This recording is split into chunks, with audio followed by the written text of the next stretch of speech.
திரையில வந்து டான்ஸ் ஆடுறவர் தலைவர் கிடையாது. தரையில இறங்கி அடிக்கிறார் பாருங்க, அவர் தாங்க தலைவர்.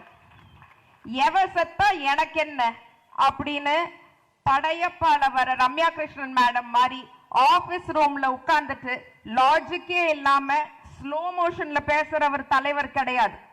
துபாய் பயணத்தை கேன்சல் பண்ணிட்டு மக்களுக்காக ஓடி வந்தாரு பாருங்க, அவரு தாங்க உண்மையான.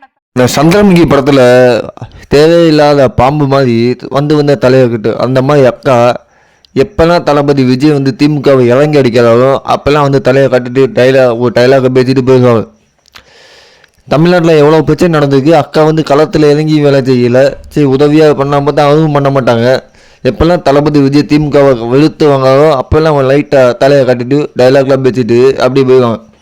இப்போ என்ன சொல்லியிருக்காங்கன்னா, அதாவது திரையில் டான்ஸ் ஆடுபவரில் தலையில் இறங்கி அடிக்கலாம் அப்படின்னு அதுக்குத்தானே மக்கள் வந்து அவங்கள தேர்ந்தெடுத்துருக்காங்க. எல்லாருமே தளபதி விஜய் இன்னும் வந்து ஒரு எலெக்ஷனில் சந்திக்கல, ஒரு எம்எல்ஏ ஆகலாம் கூட சொல்கிறீங்க. ஆனால் தமிழ்நாட்டு மக்கள் வந்து திமுக தேர்ந்தெடுத்து அவங்களுக்கு தான் நல்லது செய்யறதுக்கு களத்தில் இறங்கிறத தேர்ந்தெடுக்காங்க. இது தெரியாமல் எப்படி பேசிக்கிட்டா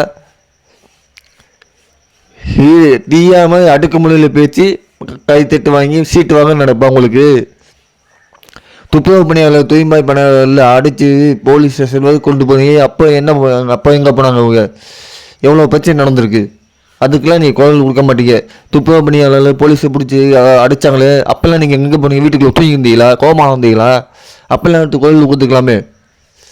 தளபதி விஜய் என்ன எதை பற்றி பேசினாலுமே உடனே வந்து தலையை கட்டிட்டு போகுது. நாட்டில் எவ்வளோ பிரச்சனைக்கு எவ்வளோ நடந்திருக்கு, அதுக்கெல்லாம் நீங்கள் குரல் கொடுக்க மாட்டீங்க. தளபதி விஜய் ஏதாவது எடுத்து பேசினா போது உடனே வந்து சொல்கிறது. கதவு சம்பவம் வந்து கோர்ட்டில் நடந்துருக்கு, இன்னும் கதவு சம்பவத்தை வச்சே சமாளிச்சுட்டு இருக்கீங்க. சிபிஐ கேஸ் முடிஞ்சதுக்கப்புறம் உண்மை என்னன்னு தெரியும். எப்படி 2027 ஜெயிக்கிறதுக்கு வாய்ப்பில் தளபதி விஜய் தலைமையில் தான் ஆட்சி அமையும். மக்கள் வந்து தளபதி விஜய்க்கு தான் அதிகமாக ஆதரவு கொடுத்துக்கிட்டே வராங்க. 4000 கோடி கணக்கு கேட்டாங்க, ஒன்றும் செய்யலை. அதை நீங்களாக கேட்டு சொல்கிறீங்களா என்னென்னு? அதுக்கு பதில் இன்னும் வரலன்னு மக்கள் கிளிங்களும் கிரிச்சிட்டு இருக்காங்க. அதுக்கு தான் இந்த கவர்மெண்ட்டை தேர்ந்தெடுத்தது. தளபதி விஜய் தேர்தல் சந்தித்து மக்கள் முதல்வராக எதுவுமே செய்யலைன்னா நீங்கள் எல்லா கேள்வியும் கேட்கல, அதுக்கு உரிமை இருக்குது. இன்னும் தேர்தலை சந்திக்காமல் இப்படி பயந்தா இப்படி 2027 அவள் தான் சிஎம் முடிவு பண்ணிட்டாங்க மக்கள். நீங்கள் என்ன தான் காசு கொடுத்து ஓட்டு கேட்டாலுமே வாங்கிட்டு தளபதி விஜய்க்கு தான் ஓட்டு போடுவாங்க. அது கன்ஃபார்மாக தெரியுது. நீங்கள் என்ன விமர்சனம் பண்ணாலும் தளபதி விஜய் சேவைக்கு அழைக்க மாட்டாது.